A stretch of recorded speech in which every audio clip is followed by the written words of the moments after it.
செல்வம் உயர்ப்புகள் ஓங்கி வாழ்வோம். அருட்பேராற்றல் கருணையினால் உடல் நலம், நீலாயுள், நிறை செல்வம், உயர்ப்புகள், மெய்ஞானம் ஓங்கி வாழ்வோம். வாழ்த்துக்கள். வாழ்க்கை துணையை வாழ்த்துவோம்.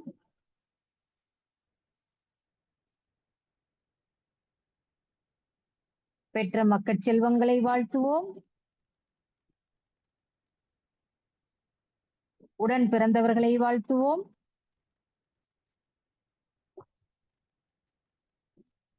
நெருங்கிய உறவினர்களையும் நண்பர்களையும் வாழ்த்துவோம். தொழில் துறையில் அன்றாட கடமைகளில் நமக்கு துணை புரிவோர் அனைவரையும் வாழ்த்துவோம். இன்னல் புரிவோர், நம்மை எதிரிகளாக நினைப்போர் எவரேனும் இருப்பின் அவர்களும் மனம் திருந்தி நல்வாழ்வு பெற கருணையோடு வாழ்த்துவோம். ஒருங்கிணைந்த வாழ்த்துக்கள். ஆசான் அருட்தந்தை அவர்கள் அருளிய வேதாத்திரியம் வாழ்க வளமுடன். உலக சமுதாய சேவா சங்கம் வாழ்க வளமுடன். ஆழியார் அறிவு திருக்கோயில் வாழ்க வளமுடன். உலக சமுதாய சேவா சங்கம் கை இணையவழி வகுப்புகள், இணையவழி கூட்டுத்தவங்கள் சிறப்பாக நிகழ வாழ்த்துவோம். வாழ்க வளமுடன். உலகம் முழுவதும் உள்ள மனவளக்கலை மன்ற அறக்கட்டளைகள், தவ மையங்கள் சிறப்பாக நிகழ வாழ்த்துவோம். வாழ்க வளமுடன்.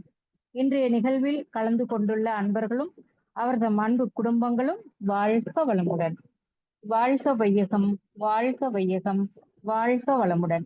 இரண்டொழுக்க பண்பாடு. நான் எனது வாழ்நாளில் யாருடைய உடலுக்கும் மனதுக்கும் துன்பம் தரமாட்டேன். துன்பப்படுவோருக்கு என்னால் முடிந்த உதவிகளை செய்வேன். நான் எனது வாழ்நாளில் யாருடைய உடலுக்கும் மனதுக்கும் துன்பம் தரமாட்டேன். துன்பப்படுவோருக்கு என்னால் முடிந்த உதவிகளை செய்வேன். நான் எனது வாழ்நாளில் யாருடைய உடலுக்கும் மனதுக்கும் துன்பம் தரமாட்டேன். துன்பப்படுவோருக்கு என்னால் முடிந்த உதவிகளை செய்வேன். வாழ்க வையகம், வாழ்க வையகம், வாழ்க வளமுடன்.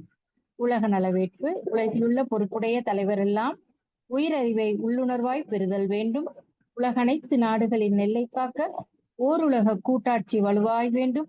உலகில் போர் பகை அச்சமின்றி மக்கள் உழைத்துண்டு வளம் காத்து வாழ வேண்டும். உலகெங்கும் மனித குலம் அமைதி எனும் ஒரு வற்றாத நன்னிதி பெற்றுய வேண்டும். வாழ்க வையகம், வாழ்க வையகம், வாழ்க வளமுடன். மலை வாழ்த்து. ஏரி குளம் கிணறு ஆறு எல்லாம் நிரம்பி வழிய மாறி அளவாய் பொழிக, மக்கள் வளமாய் வாழ்க. ஏரி குளம் கிணறு ஆறு எல்லாம் நிரம்பி வழிய மாறி அளவாய் பொழிக, மக்கள் வளமாய் வாழ்க. ஏரி குளம் கிணறு ஆறு எல்லாம் நிரம்பி வழிய மாறி அளவாய் பொழிக, மக்கள் வளமாய் வாழ்க. வாழ்க வையகம், வாழ்க வையகம், வாழ்க வளமுடன். நம் மனதில் அமைதி நிலவட்டும். நம்மை சுற்றிலும் அமைதி நிலவட்டும். உலகம் முழுவதும் அமைதி நிலவட்டும். அமைதி, அமைதி, அமைதி. கைகளை அதிக ஓசையின்றி தேய்த்து கண்களில் வைத்து பின் முகத்தை தடவி இரு கைகளையும் தலைக்கு மேல் தூக்கி ஓர் ஆழமான மூச்சு இழுத்து விட வேண்டும். பிறகு கைகளை இறக்கிக் கொண்டு கண்களை திறக்க வேண்டும். வாழ்க வளமுடன். அன்பர்களின் கனிவான கவனத்திற்கு ஒரு நினைவூட்டல். அருட்தந்தை வேதார்த்தி மகரிஷி அவர்கள் தனி மனிதன் அமைதி பெறுவதற்காக உடல் நலத்திற்கு உடற்பயிற்சி, உயிர் வளம் பெற காயகல்ப பயிற்சி, மனம் அமைதி பெற அகத்தவம் மற்றும் அகத்தாய்வு பயிற்சிகளை அளித்துள்ளார்கள். இத்தகைய சிறப்பான மனவளக்கலை எனும் வாழ்க்கை கல்வியை உலக சமுதாய சேவா சங்கம் ஸ்கை யோகா இணைய வழியே 12 நாட்கள் அடிப்படை பயிற்சியாகவும் அதனைத் தொடர்ந்து 4 மாதங்கள் சான்றிதழ் கல்வியாகவும் நம் இல்லம் தேடி வந்து அளித்து வருகிறது. இந்த சிறப்பான செய்தியினை நமது உறவுகளிடமும் நட்புகளிடமும் பகிர்ந்து அனைவரும் உடல் நலத்துடன் ஆரோக்கியமாக அமைதியாக வாழ நம்மால் ஆன சிறு உதவியினை செய்வோம். மகரிஷியின் கனவா உலக அமைதிக்கு நம்மால் என்ற சிறு தொண்டினை செய்து குருவின் கனவினை நனவாக்குவோம். மேலும் விவரங்களுக்கு குண்டலினி யோகா .edu.in இணையதளத்திற்கு செல்லவும். வாழ்க வளமுடன். தவத்தினை தொடர்ந்து ஒழுக்கத்தின் மேன்மை என்ற தலைப்பிலே சிந்தனை விருந்து வழங்க பேராசிரியர் அருள்நிதி மஞ்சுபாலா பாய் அம்மா அவர்களை அன்புடன் அழைத்து அமர்கிறோம். வாழ்க வளமுடன் அம்மா. வாழ்க வளமுடன் அம்மா. வாழ்க வளமுடன். இன்று நமக்கு சிறப்பானதொரு துரிய தவத்தை வழிநடத்தி கொடுத்த நமது அன்பிற்கும் மதிப்பிற்கும் உரிய பேராசிரியர் அருள்நிதி ராஜேஸ்வரி குமார் அம்மா அவர்கள் வாழ்க வளமுடன். அவர் தம் அன்பு குடும்பம் அருட்பேராற்றல் கருணையினால் உடல் நலம், நீளாயுள், நிறை செல்வம், உயர் புகழ், மெய்ஞானம் ஓங்கி வாழ்க வளமுடன், வாழ்க வளமுடன், வாழ்க வளமுடன். இணையத்தில் இணைந்திருக்கும் அனைத்து அன்பு உள்ளங்களுக்கும் இனிய மாலை வணக்கங்களும் வாழ்க வளமுடன் என்ற வாழ்த்துக்களையும் பணிவன்புடன் தெரிவித்துக் கொள்கிறேன். சிந்தனையை, உடல் நலத்தை சீரமைத்து உய்வித்த குருவே வாழ்க, குருவே துணை. இன்னைக்கு நாம ஒழுக்கத்தின் மேன்மை அப்படிங்கிற தலைப்புல கொஞ்ச நேரம் சிந்திக்கலாம். ஒரு துறவி தன்னோட ஆசிரமத்துல கண்களை மூடி ஆழ்ந்த தியானத்துல உலகையே மறந்த நிலையில இருக்காரு. அப்ப அந்த வழியா ஒரு திருடன் போறான். துறவிய பார்த்த திருடன் என்ன சொல்றானா, நம்மள போல இவனும் ஒரு திருடனா இருப்பான் போல இருக்கு. நைட்டெல்லாம் தூங்காம முழிச்சிருந்து இப்ப தூங்குறான் பாரு அப்படின்னு சொல்லிட்டு அந்த திருடன் போறான். அடுத்து ஒரு குடிகாரன் வரான். அவனும் இந்த துறவிய பாக்குறான். பார்த்துட்டு என்ன சொல்றான்னா, இவனும் நம்மள மாதிரி குடிச்சிட்டு கண்ணை திறக்க முடியாம திணறி போய் உட்கார்ந்திருக்கான். ஆனா நான் எவ்வளவு குடிச்சாலும் நிதானமா இருக்கேன் அப்படின்னு தன்னை பத்தி பெருமையா சொல்லிட்டு நினைச்சிட்டு என்ன பண்றான், அவனும் போயிடுறான். அடுத்து ஒரு துறவி வர்றாரு அந்த இடத்துக்கு.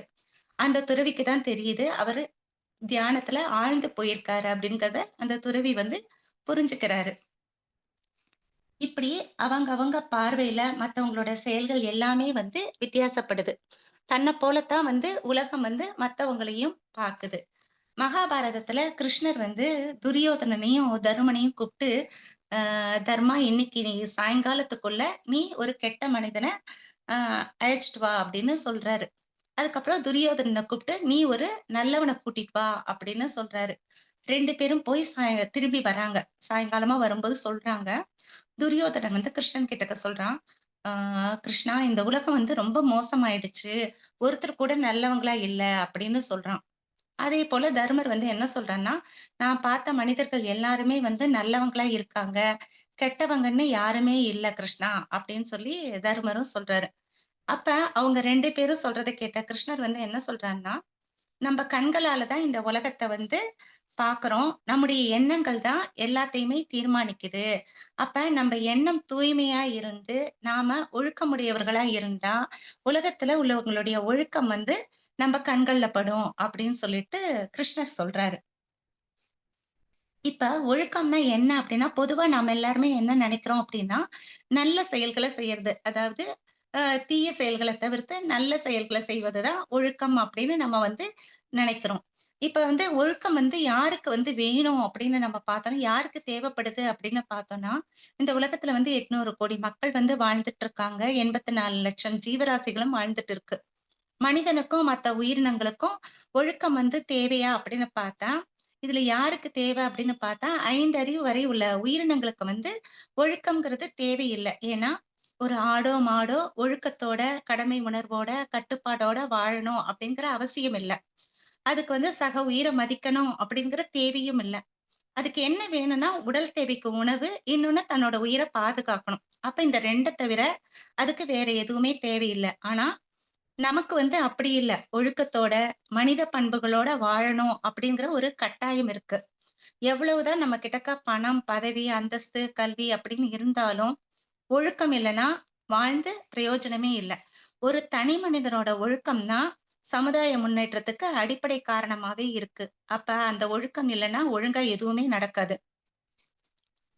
நாம வாழக்கூடிய இந்த சமுதாயத்துல எல்லா துறைகளையும் நம்ம எடுத்துக்கிட்டோம் அப்படின்னா, எல்லா துறைகளையுமே சீர்திருத்தம் அப்படிங்கிறது அவசியமா இருக்கு. உதாரணத்துக்கு நம்ம ராணுவத்தை எடுத்துக்கிட்டோம் அப்படின்னா, அங்க கடுமையான ஒழுக்கம் அப்படிங்கிறது இல்ல அப்படின்னா, ராணுவத்தால போராடி ஜெயிக்க முடியாது. அதே போல ஒரு கல்வி நிறுவனத்த நம்ம எடுத்துக்கிட்டோம் அப்படின்னா, அது ஒரு ஒழுங்கமைப்போட செயல்படணும் அப்படின்னா, அப்படி செயல்பட்டாதான் அங்க நல்ல மாணவர்கள உருவாக்க முடியும். அப்ப ஒழுக்கத்த யார் தீர்மானிக்கிறாங்க?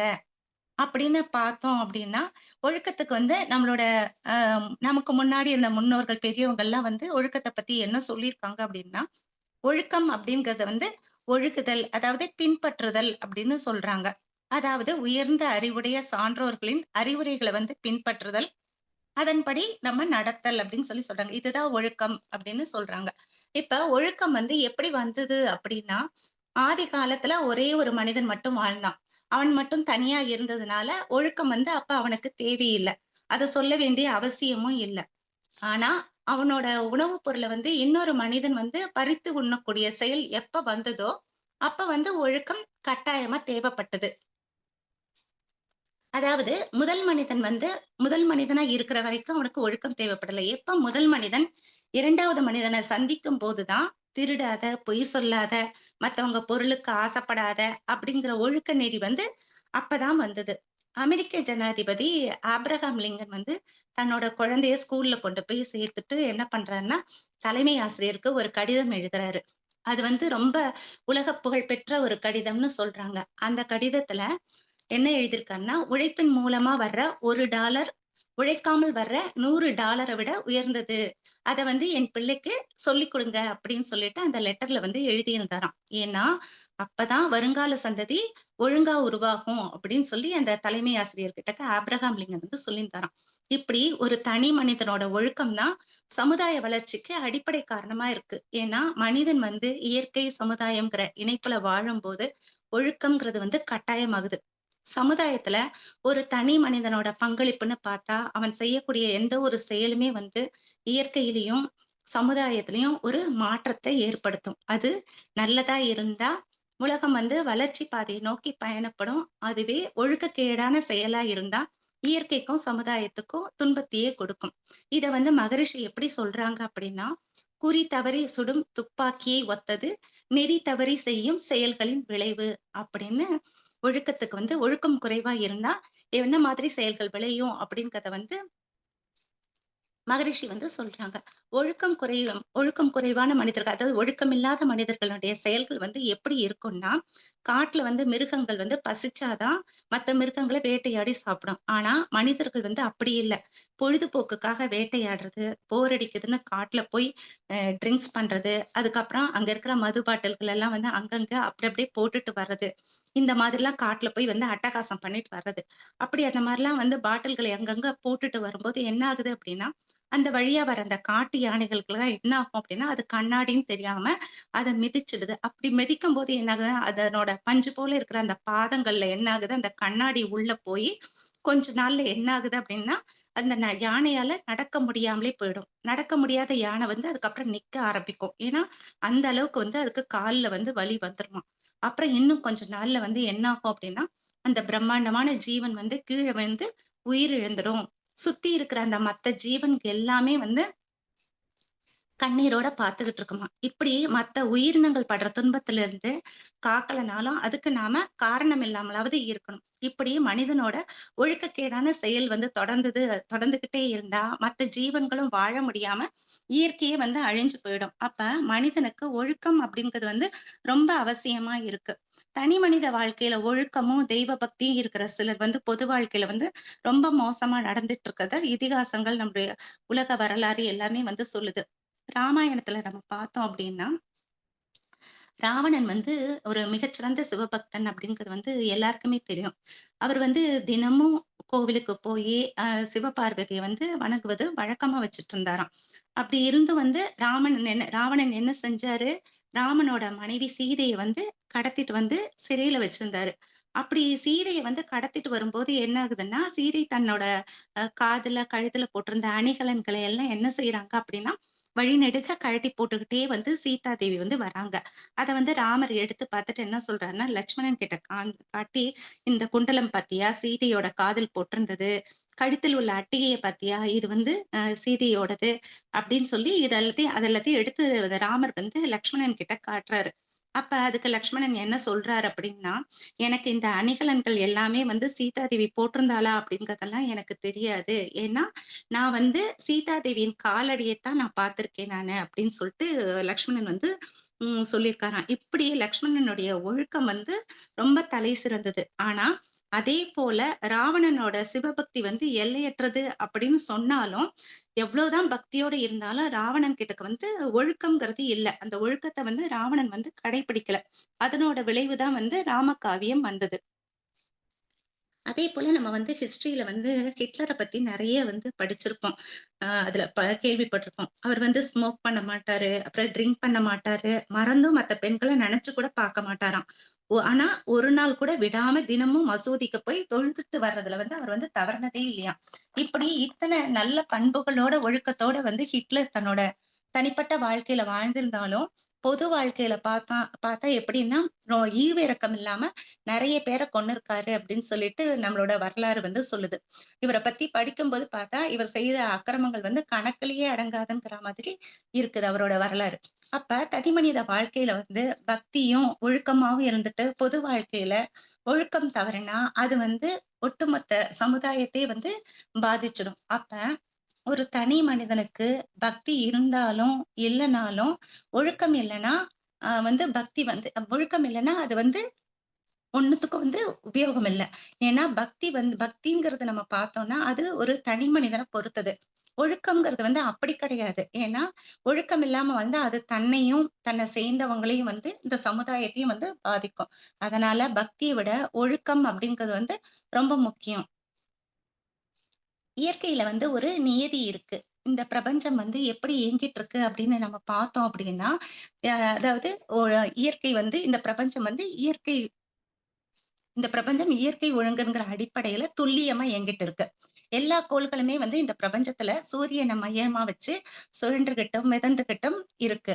என்னைக்காவது வந்து அதனோட பாதையில ஒண்ணோட ஒண்ணு மோதியிருக்கா அப்படின்னு பார்த்தா இல்ல. ஏன்னா, அந்த இயற்கையே வந்து ஒரு ஒழுங்கமைப்போட தான் செயல்பட்டுகிட்டு இருக்கு. அப்ப அதிலிருந்து வந்த நாம எப்படி இருக்கணும் அப்படின்னா, அந்த ஒழுக்கத்த நாமளும் கடைபிடிக்கணும். பாரதியார் வந்து என்ன சொல்றாரு அப்படின்னா, "படைத்தவனோட சாயல் வந்து எல்லா படைப்புக்குள்ளயும் இருக்கு" அப்படின்னு பாரதியார் வந்து சொல்லுவாங்க. அப்ப நாம இப்படித்தான் வாழணும், இயற்கையிலேயே அந்த ஒழுங்கமைப்பு இருக்கும்போது, நாம இப்படித்தான் வாழணும் அப்படிங்கிற ஒழுங்கமைப்பும், அந்த இயற்கை நியதியும் நமக்குள்ள இருக்கும்போது, நமக்கு யாரும் எந்த துன்பத்தையும் குடுக்கக் கூடாதுன்னு நெனைக்கிறது போல, நாம மத்தவங்களுக்கு குடுக்கக் கூடாது. இப்ப வள்ளலார் வந்து என்ன சொல்றாங்க அப்படின்னா, அவர் வந்து ஒரு 4 விதமான ஒழுக்கங்கள பத்தி சொல்றாரு. அ அதாவது என்னன்னா, முதல்ல சொல்றது வந்து இந்திரிய ஒழுக்கம்னு சொல்றேன். இந்திரிய ஒழுக்கம், கரண ஒழுக்கம், ஜீவ ஒழுக்கம், ஆன்ம ஒழுக்கம்னு ஒரு 4 ஒழுக்கங்கள வந்து சொல்றாரு. இதுல வந்து இந்திரிய ஒழுக்கம் அப்படின்னு சொல்லி சொல்றது, அதாவது 5 புலன்களையும் அடக்கி இருப்பது. அப்புறம் வந்து கரண ஒழுக்கம் அப்படின்னு சொல்லி சொல்றது, மனத வந்து அடக்குறது. அதுக்கப்புறம் ஜீவ ஒழுக்கம், எல்லா உயிர்கள்லயும் வந்து அன்பு செலுத்துவது. 4வது வந்து ஆன்ம ஒழுக்கம். இது வந்து இறைவனை அடைவது. இப்படி இந்த 4 ஒழுக்கங்களையும் வந்து ஒரு மனிதன் வந்து கடைப்பிடிச்சுட்டு வந்தா, வாழ்க்கையில வந்து மேன்மை அடையலாம். இன்பமான வாழ்க்கை வாழலாம். இது வந்து ரொம்ப அவசியம் அப்படின்னு சொல்லிட்டு வள்ளலார் வந்து சொல்றார். விவேகானந்தர் வந்து ஒரு மாநாட்டுல வந்து பேசிட்டு இருந்தாராம். அப்படி பேசி முடிச்சதுக்கு அப்புறம் ஒரு பெண்மணி என்ன பண்ணிருக்காங்க, அவர பார்க்க வந்திருக்காங்க. அவங்க வந்து விவேகானந்தர் கிட்ட வந்துட்டு சொல்லியிருக்காங்க, "உங்க உரை வந்து ரொம்ப சிறப்பா இருந்தது. எனக்கு உங்கள போல ஒரு அறிவான, அழகான ஒரு குழந்தை வேணும். என்ன நீங்க வந்து கல்யாணம் பண்ணிக்கிறீங்களா?" அப்படின்னு சொல்லி கேட்டாங்களாம். அதுக்கு வந்து விவேகானந்தர் வந்து, "எதுக்கு கல்யாணம் பண்ணிக்கணும்? இப்பவே நான் வந்து உங்களோட மகனாயிடுறேன். என்ன வந்து ஏற்றுக்கொள்ளுங்கள் தாயே" அப்படின்னு சொல்லி சொன்னாராம். அப்ப பேச்சுல மட்டும் இல்ல, ஒழுக்கத்திலயும், அவரோட நடத்தையிலயும் ஒழுக்கமும், கண்ணியமும் சேர்ந்து இருக்குது. திருவள்ளுவர் வந்து ஒழுக்கத்த பத்தி தன்னோட அதிகாரத்துல வந்து 10 குறள் குடுத்திருக்காரு. அதுல வந்து ஒழுக்கம் வந்து ரொம்ப முக்கியம். ஒழுக்கமா இருந்தா உயர்வு நிச்சயம். ஒழுக்கம் உயிரை விட சிறந்தது. அப்படின்னு நெறைய வந்து ஒழுக்கத்த பத்தி 10 குறள்லயுமே சொல்லியிருக்காரு. ஆனா, ஒழுக்கம்னா என்ன அப்படின்னு எங்கேயுமே சொல்லல. ஏன்னா, ஒழுக்கத்த வந்து ஒவ்வொருத்தரும் ஒவ்வொரு விதமா சொல்றாங்க. அது ஒவ்வொரு நாட்டுக்கும் வேற வேறையா இருக்கு. அதனால அவர் வந்து தன்னுடைய குறள் மூலமா என்ன சொல்லியிருக்காருன்னா, "ஒழுக்கமா இருங்க" அப்படின்னு சொல்லிட்டாரு. ஆனா, நம்ம குரு வேதாத்ரி மகரிஷி அவர்கள் வந்து ஒழுக்கத்த பத்தி என்ன சொல்லியிருக்காங்கன்னா, எல்லாருமே வந்து ஏற்றுக்கொள்ற வகையில புரியும்படியா எளிமையா ஒரு டெஃபினிஷன் குடுத்திருக்காரு. அது வந்து தனக்கோ, பிறருக்கோ, தற்காலத்திலோ, பிற்காலத்திலோ, உடலுக்கோ, உயிருக்கோ, மனதுக்கோ துன்பம் தராத செயல்கள் எல்லாமே வந்து ஒழுக்கம் அப்படின்னு மகரிஷி வந்து சொல்றாங்க. இதுல துன்பம் தராத செயல்கள்னு ஏன் சொல்லியிருக்காங்க அப்படின்னு பார்த்தா, விலங்கினத்துல தான் நாம எல்லாருமே வந்திருக்கோம். அந்த விலங்கினத்தோட வித்து, அதனோட குணம், இது எல்லாமே வந்து கருமையத்துல பதிஞ்சு, கருத்தொடரா நம்ம கிட்டக்க சந்ததி சந்ததியா வந்துகிட்டு இருக்கு. இதுல விலங்கினத்துக்கு என்ன குணம் இருக்குன்னா, அதுக்கு பசி வந்தா தன்னை விட வலிமை குன்றிய ஒரு சின்ன மிருகத்த அடிச்சு அத சாப்பிடும். விலங்குகளுக்கு வந்து சுதந்திரமா வாழும் உரிமை வந்து இயற்கையிலேயே குடுக்கப்பட்டிருக்கு. ஏன்னா, அதுக்கு வந்து உணவு வந்து உற்பத்தி செய்ய தெரியாது. அதே போல அத வந்து பாதுகாக்கவும் தெரியாது. ஆனா, மனிதனுக்கு வந்து சிந்திக்க தெரியும், உணவு உற்பத்தி செய்ய தெரியும், பாதுகாக்க தெரியும். அதேபோல ஒரு இடத்துல இருந்து இன்னொரு இடத்துக்கு கொண்டு செல்லவும் தெரியும். அதனால மனிதன் வந்து இன்னொரு ஜீவனுக்கு துன்பம் குடுக்காம தன்னோட வாழ்க்கைய பாதுகாக்க முடியும்னு மகரிஷி வந்து சொல்றாங்க.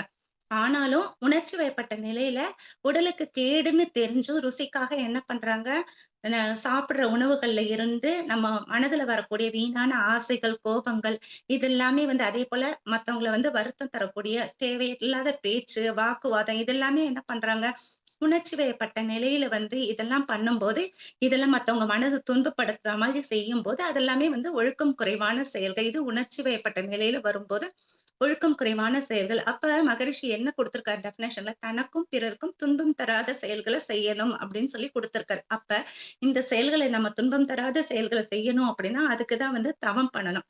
புத்தர் வந்து என்ன சொல்றாருன்னா, ஒழுக்கமான தவத்தின் மூலம் தான் ஞானம் பெற்று முக்தி அடைய முடியும்.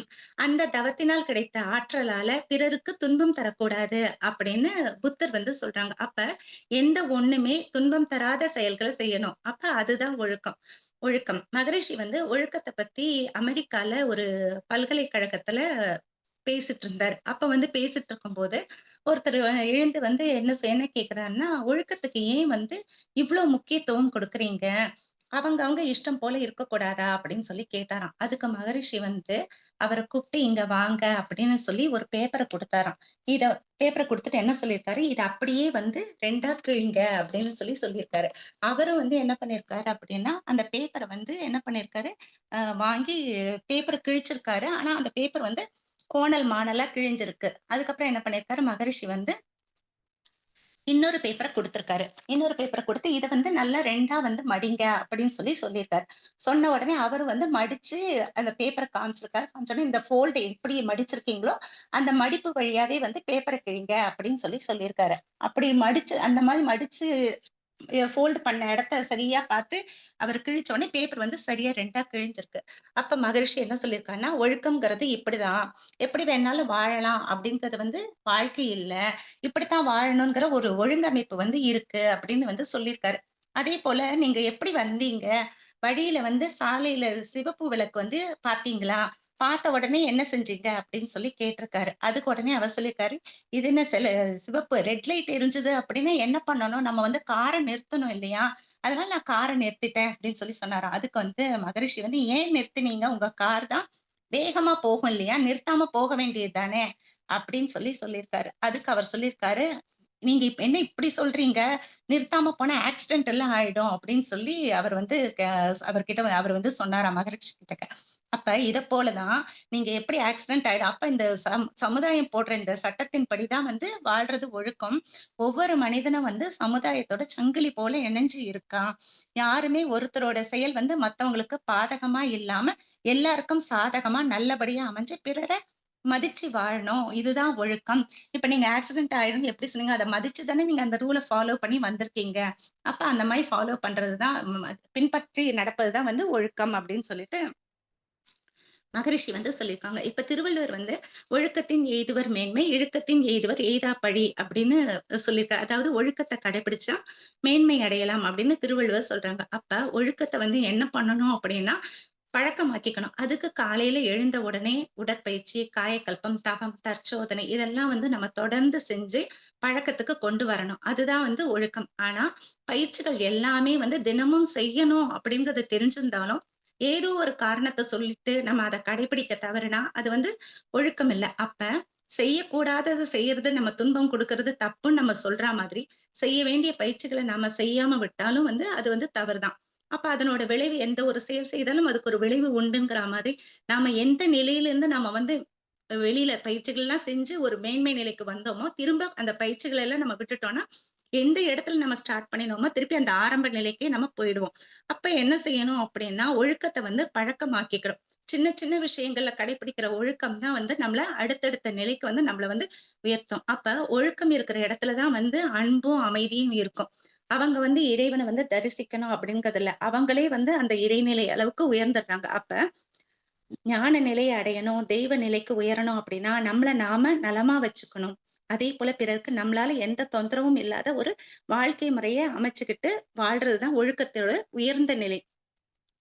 இயற்கைங்கிற பேராற்றல் வந்து ஒரு ஒழுங்குமுறையோட எல்லாத்தையுமே இயக்கி வரும்போது, இறைநிலை அளவுக்கு நம்மள உயர்த்திக் கொள்றதுக்கு நம்மளோட எண்ணம், சொல், செயல்கள் எல்லாத்துலயுமே வந்து ஒரு ஒழுங்கும், நம்மளுடைய பயிற்சிகள தினமும் செய்யறதுல ஒரு ஒழுக்கத்தையும் கடைபிடிச்சு வந்தா, நம் ஒரு தனி மனித ஒழுக்கம் அப்படிங்கிறது உலகத்துல உருவாகி, உலக அமைதிக்கு வித்தாகி ஒவ்வொருத்தரும் தன்னோட வாழ்க்கையில மேன்மை அடையலாம் அப்படின்னு சொல்லி, இந்த சிந்தனையை இத்துடன் நிறைவு செய்து கொள்கிறேன். வாய்ப்பளித்தமைக்கு நன்றிகள் அம்மா. வாழ்க வளமுடன்.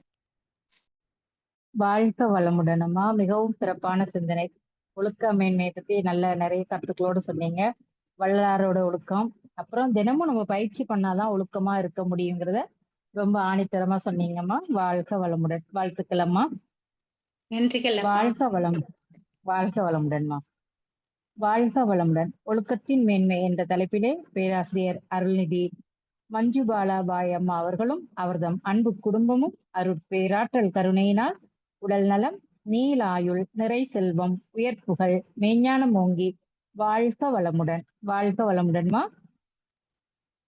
ஸ்கை ஆன்லைன் மெடிடேஷன் தினசரி நன்றிகள் நிகழ்வுகள் அம்மா. பற்றிய வாழ்க அறிவிப்பு. வளமுடன். வாழ்க வளமுடன்மா. பற்றிய அறிவிப்புகள். காலை 5 மணிக்கு மகரிஷியின் பாடல்கள், காலை 5:30க்கு தவம் தொடர்ந்து 5 நிமிட வேதாத்ரி மகரிஷி அவர்களின் வாழ்க்கை மலர்கள் புத்தகத்திலிருந்து நாளொரு நற்சிந்தனை. தொடர்ந்து 6 மணிக்கு வீடியோ ஆடியோவில் உடற்பயிற்சி வகுப்பு இடம்பெறும். அதை பார்த்து கொண்டே நாம் பயிற்சி செய்யலாம். மாலை 6 மணிக்கு மகரிஷியின் பாடல்கள், மாலை 6:25க்கு மாலை காயகல்பம், மாலை 6:30க்கு தவம், மாலை 7 மணிக்கு சிந்தனை, மாலை 7:30க்கு உலக நல வாழ்த்துடன் நிறைவு. பிரதி சனி மாலை தவத்தினை தொடர்ந்து மாலை 7 மணி முதல் 7:30 மணி வரை ஐயம் தெளிதல் நிகழ்வு நடைபெறும். பிரதி ஞாயிறு மாலை 7 மணி முதல் 7:30 மணி வரை சிறப்பு சிந்தனை இடம்பெறும். உலக நல வாழ்த்து. உலகமெல்லாம் பருவமழை ஒத்தபடி பெய்யட்டும், உழவரெல்லாம் தானியத்தை உவப்புடனே பெருக்கட்டும், பல தொழில்கள் புரிகின்ற பாட்டாளி உயரட்டும், பகுத்துணர்வில் தொகுத்துணர்வு பண்பாட்டை உயர்த்தட்டும், கழகங்கள் போட்டி பகை கடந்தாட்சி நடத்தட்டும், கல்லாமை கடன் வறுமை கலகங்கள் மறையட்டும், நலவாழ்வை அளிக்கும் மெய் ஞான ஒளி வீசட்டும், நம் கடமை அறவாழ்வின் நாட்டத்தே சிறக்கட்டும், நம் கடமை அறவாழ்வின் நாட்டத்தே சிறக்கட்டும், நம் கடமை அறவாழ்வின் நாட்டத்தே சிறக்கட்டும். வாழ்க வளமுடன். மனமகிழ்வோடு இன்றைய நிகழ்வினை நிறைவு செய்து கொள்வோம். வாழ்க வளமுடன். அனைவருக்கும் நன்றி.